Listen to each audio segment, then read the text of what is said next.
tänään mä kerron teille, että mitkä kaikki 3 asiaa nostaa kullan arvoa. Tulkaa katsomaan peremmälle vähän. Ensimmäisenä leimat, ja ne kertoo sen pitoisuuden kullasta. 585 tarkoittaa esimerkiksi promilleita, ja se on 58,5% olevaa kultatuotetta, eli 14 karaattia. Tulee laskentakaavasta 14/24. Eli mitä enemmän korussa on puhdasta kultaa, sitä enemmän sillä korulla on arvoa. Ja toisena kohtana tulee paino. Nyt kun me ollaan katsottu tuotteesta leimat, niin seuraavaksi katsotaan paino, koska se määrittää meille myös sitä hintaa ja kultatuotteen arvoa. Ja tosiaan kolmantena, mutta ei vähäisimpänä, niin arvoon vaikuttavia tekijöitä on suunnittelijan nimi, minkälainen vintage muotoilussa on ja ehdottomasti myös kivet.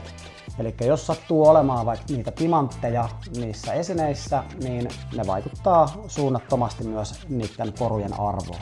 Ja siinä oli tosiaan kullan arvoon 3 vaikuttavaa asiaa. Ja mikäli sulta löytyy jotain tällaista kultatuotetta, niin matalalla kynnyksellä yhteyttä ja tervetuloa Vapaudenkatu 2 Lahteen taivaskultaan.